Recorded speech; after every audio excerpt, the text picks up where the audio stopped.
Mi nombre es Juan Manuel Mejía Estupiñán, soy juez segundo penal municipal de Yopal y actualmente y para este año ejerzo como juez coordinador del Centro de Servicios del Sistema Penal Acusatorio aquí en Yopal.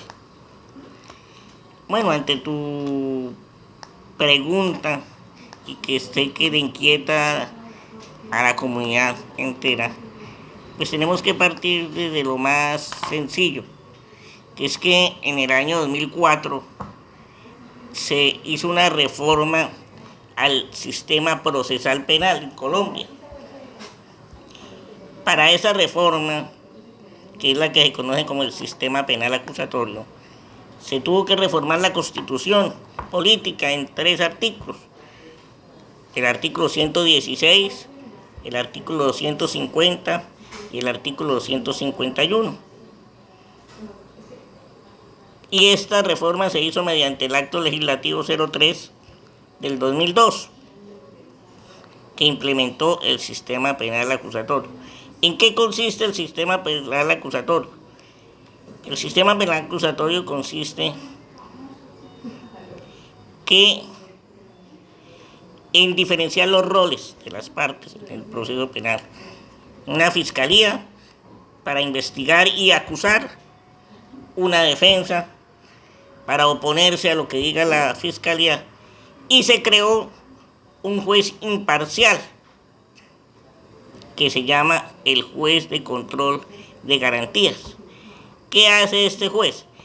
A este juez se le dieron unas funciones jurisdiccionales que antes tenía el señor fiscal en la ley 600 del 2000. Entre ellas, el fiscal tenía la facultad de decretar una medida de aseguramiento. Ahora esas funciones jurisdiccionales que en otrora, ley 600 del 2000, se las atribuyeron ahora al juez de control de garantías.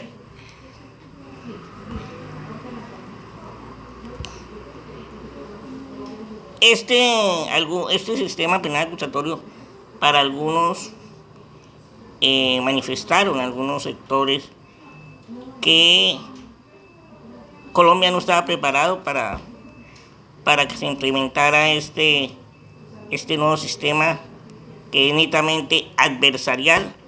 Son dos partes enfrentadas bajo unos principios que llama el principio de igualdad de armas, de igualdad de oportunidades entre defensa, que su rol es oponerse o defenderse de lo que la fiscalía le peticione al juez de garantías, y la fiscalía, su rol es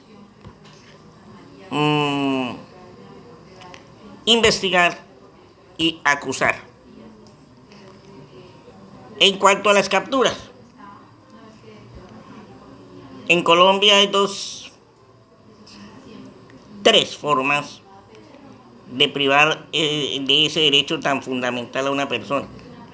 La primera es por mandato del artículo 28 de la Constitución Nacional, que ha establecido una reserva legal y judicial. Pues dice más o menos que toda persona es libre, nadie podrá ser molestado en su persona o en su familia, ni sometido a arresto o prisión, ni su domicilio registrado, sino conforme a una decisión o mandamiento escrito de autoridad judicial competente. O sea, la regla general en Colombia para privar de la libertad a una persona es que exista una decisión judicial. ¿Quién es el que da la decisión judicial? En este caso, el juez de control de garantía. Pero también la misma Constitución ha establecido una excepción. ¿Cuál es la excepción? Está en el artículo 32, cuando la captura se da en situación de flagrancia. ¿Sí? Cuando la persona es sorprendida al momento de cometer el delito.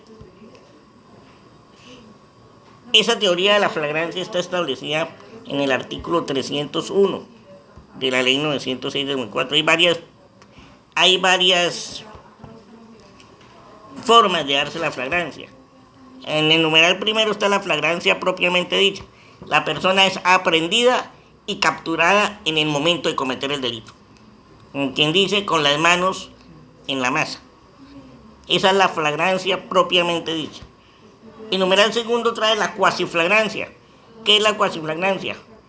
La persona es sorprendida, individualizada al momento de cometer el delito, pero es capturada unos momentos después por voces de auxilio de las personas, por señalamiento de la misma víctima, por persecución de los agentes del Estado. Hay una tercera, le voy a hablar de las tres más comunes. La flagrancia inferida. ¿Qué es la flagrancia inferida? Cuando a la persona se le encuentran con objetos, huellas, vestigios que en una operación mental el juez puede decir que antecitos o anteriormente pudo haber cometido el delito.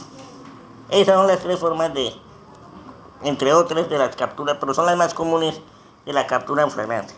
Doctor, hablemos un poco del tema de los delitos que aquejan más a la ciudadanía de Yopal y que las quejas son constantes, incluso dicen que la culpa es de los jueces porque muchas de estas personas que son capturadas por la policía son dejadas en libertad a los pocos días. Referente a el material probatorio que debe allegar la Fiscalía General de la Nación a los despachos de los jueces de control de garantías, ¿por qué medidas o cuáles son esos aspectos desde la parte penal que no dan para que estas personas queden privadas de la libertad de centros carcelarios o en su lugar de domicilio? Bien. Una vez capturada la persona, tiene que ser ponerla a disposición de la autoridad competente como es la Fiscalía General de la Nación. ¿Sí? Esto es lo que llaman los actos urgentes. Una vez tiene conocimiento la Fiscalía y en caso de personas que no tienen recursos, el defensor público, es usual aquí en Yopal, primero los hacen valorar de medicina legal para que se establezca que no fueron ultrajados o sus derechos no fueron vulnerados, y el fiscal, conforme al artículo 302, estamos hablando de las capturas en flagrancia, que son las usuales en los delitos que tú mencionas, hurtos, tiene que ponerlo a disposición del juez de control de garantías dentro de las 36 horas. Ese es el límite más.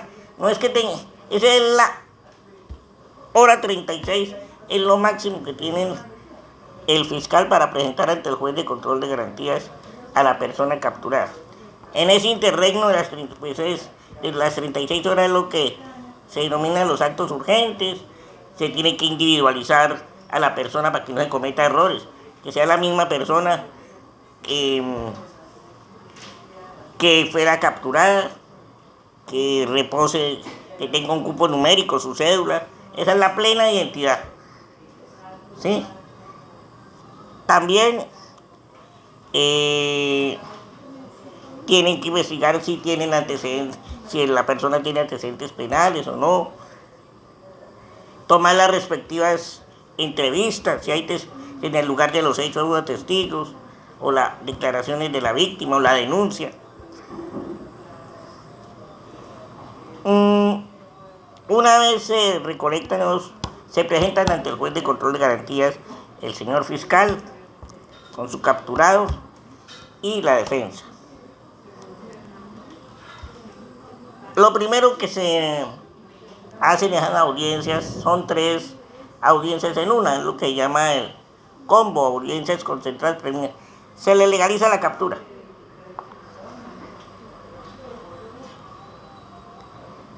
Pero antes de ello, el primer filtro para otorgarle la libertad a una persona se puede dar en el mismo recinto de la fiscalía.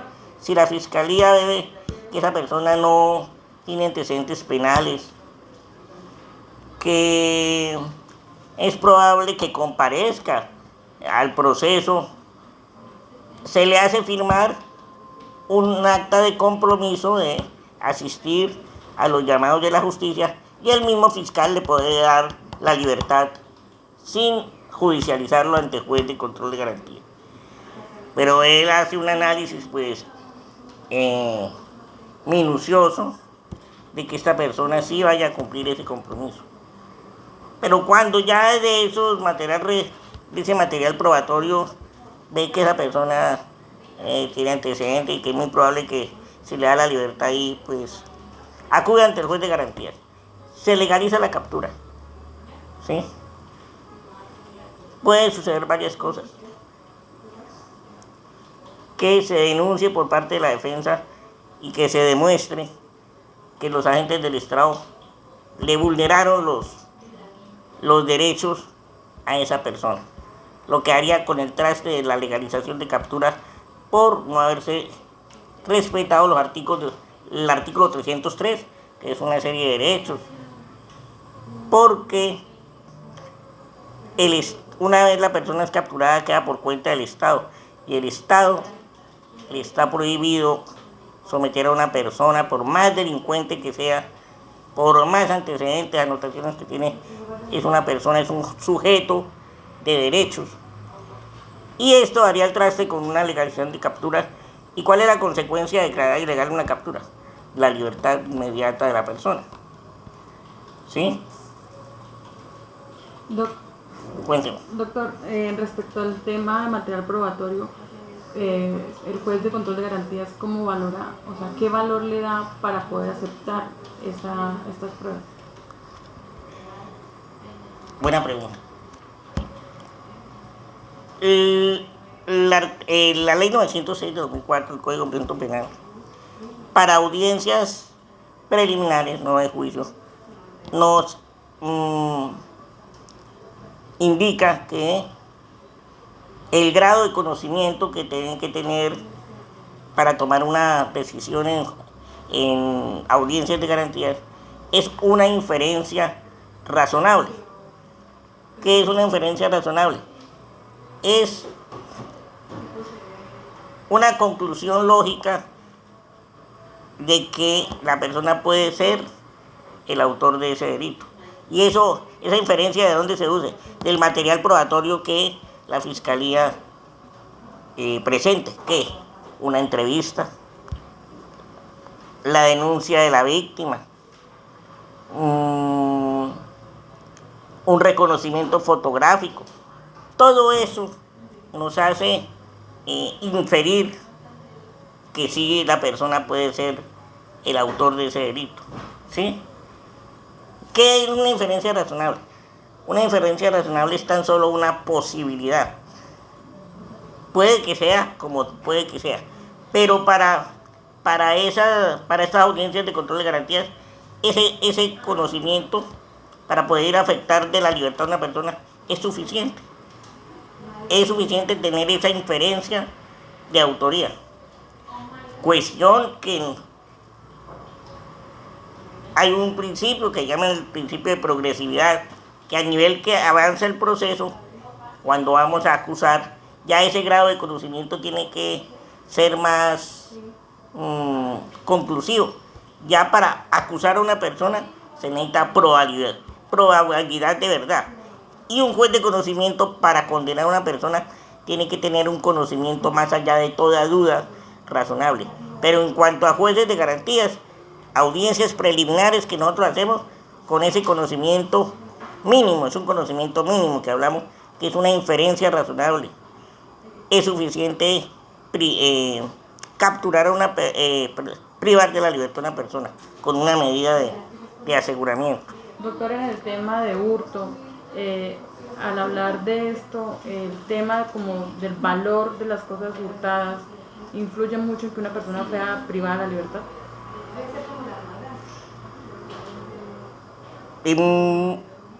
La cuantía no es que incida mucho. Hay los hurtos simples, que llaman los hurtos agravados y los calificados. Un hurto simple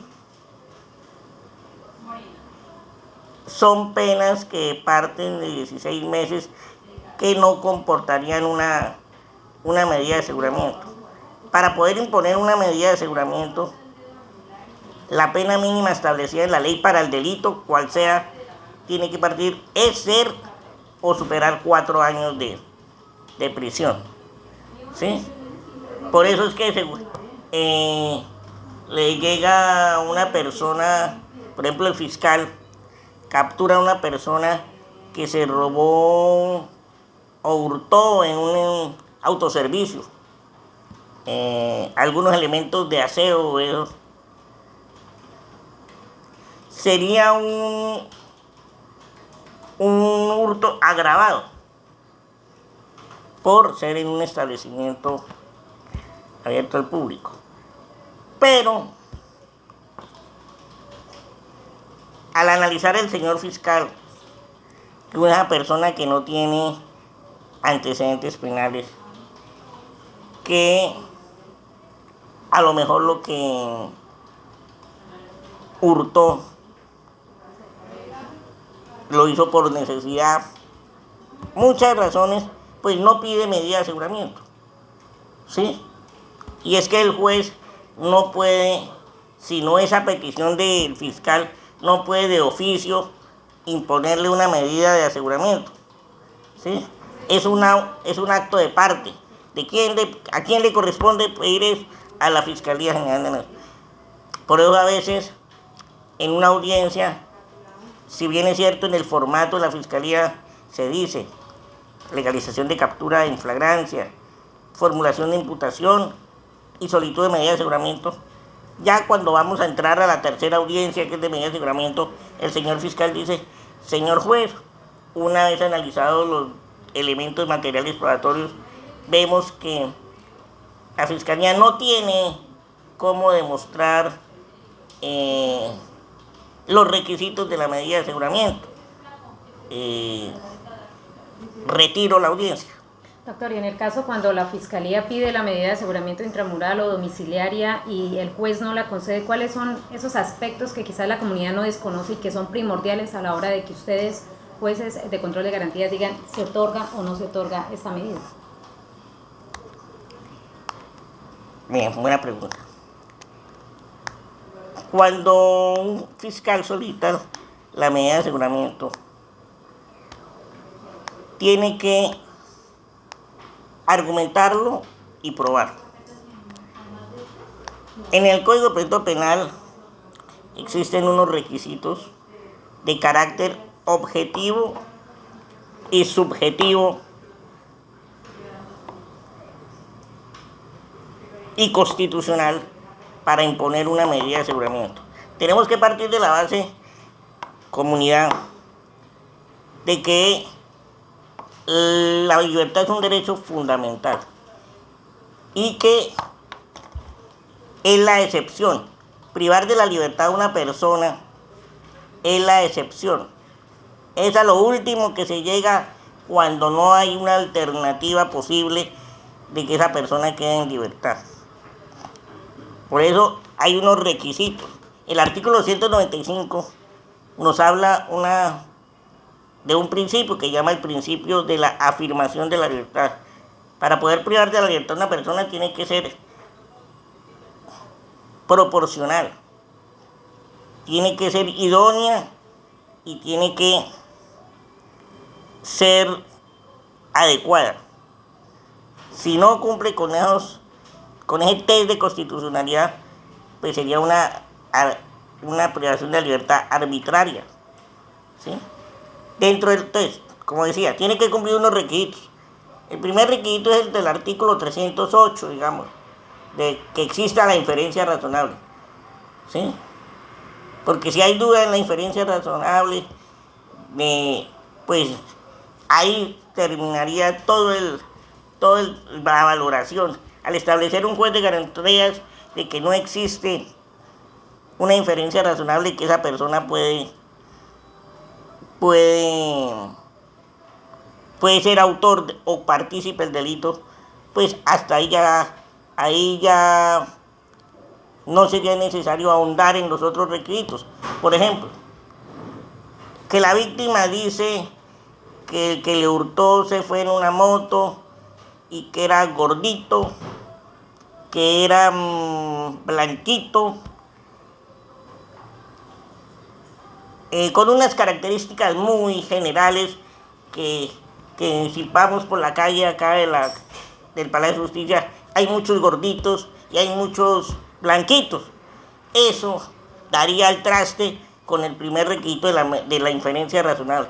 Yo no puedo no puedo indicar que hay una inferencia razonable con esas características que denuncia la víctima, porque cuántos gorditos, cuántos blanquitos, hay muchos, sí.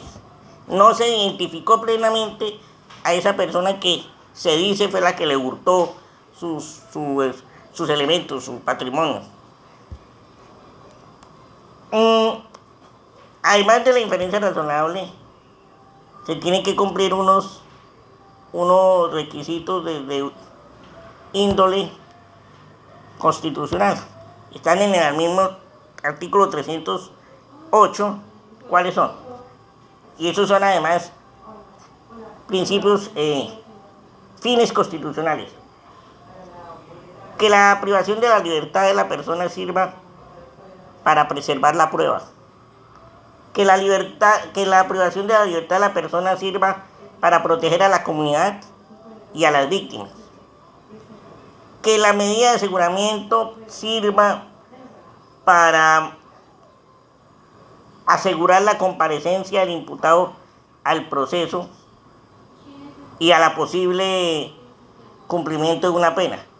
Esos fines constitucionales llevan consigo pues tres riesgos. Que la persona, el riesgo de obstrucción a la justicia, que intimida testigos, que puedan obstruir las pruebas. La protección a la comunidad, pues que el riesgo de reiteración, de que no vuelva a incurrir en el mismo delito. Y el riesgo de fuga, porque eso que no se presente al proceso y al cumplimiento de la eventual sentencia. Entonces, para eso, el fiscal tiene que también demostrar que con la privación de la libertad se va a cumplir un fin de eso, de los que acabo de decir. Porque si no, si la privación que solicita pues no va a cumplir con ninguno de esos fines, no sería una medida proporcional, sería arbitrario, no sería una idónea. Porque si es una persona pues que carece de antecedentes penales, que es la primera vez que se ve involucrado en un delito, pues hay otras medidas menos invasivas, como es la cárcel, que es la más agresiva. Hay unas que llaman las medidas no privativas de libertad. Son presentaciones ante la autoridad que el juez designe, no acercarse a las víctimas o a testigos, no salir del país, no salir de un ámbito territorial, digamos aquí de Yopal, que en un análisis del juez pueden ser eficaces, pueden ser idóneas, sin someter a una persona que no tiene antecedentes penales, que es la primera vez que se ha involucrado en eso, por muchas razones, tal vez por necesidad o eso, y no confinarlo a una cárcel. Entonces, a veces esos fines constitucionales no se cumplen, y con una de esas no privativas de la libertad, pues sí se cumplirían esos fines. Estaríamos protegiendo a la comunidad, a la víctima, asegurar la comparecencia del imputado al proceso y que no obstruya la justicia. Pero puede ser que del análisis de esos tres, cualquiera de los tres, con los tres fines, no hay necesidad que los tres fines se tengan que dar todos para imponer la medida de aseguramiento. Con cualquiera de los tres, para proteger la prueba, la comunidad, que el peligro para la comunidad es lo que más argumenta la fiscalía, ¿sí? Pero cuando de ese análisis, la única medida que cumpliría con los fines de constitucionales, hay dos privativas de libertad: la detención en reclusión y la detención domiciliaria. Las dos son privativas de la libertad. Ahora lo que le corresponde al juez es establecer cuál es la proporcional, la idónea, la adecuada, y para eso tienen que hacer un test de proporcionalidad. Si bien es cierto, el señor fiscal puede solicitar la más invasiva si el juez considera que es suficiente, es proporcional, es idónea la detención domiciliaria, pues le impone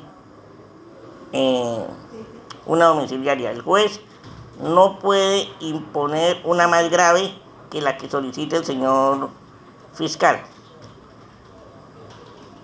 Igualmente, a veces las solicitudes de medida de aseguramiento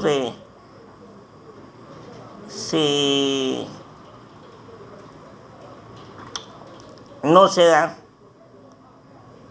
es porque el señor fiscal no cumple con esa carga argumentativa y probatoria. Y el juez de oficio no puede hacerle el trabajo a la fiscalía, ¿sí?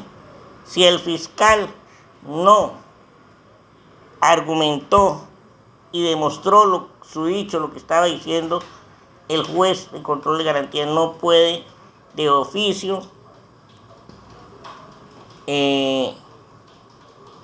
mejorarle su argumentación o sus pruebas. Y en ese sentido, pues no podría imponer una medida de aseguramiento. Entonces, a veces las libertades que se dan es por el mal procedimiento, como por ejemplo cuando agentes del Estado le pegan o maltratan a esa persona, ya en una audiencia, por la falta de argumentación y probatoria y argumentativa por parte del fiscal. No puede el juez de control de garantías imponer una medida de aseguramiento cuando no se dan los requisitos para ello.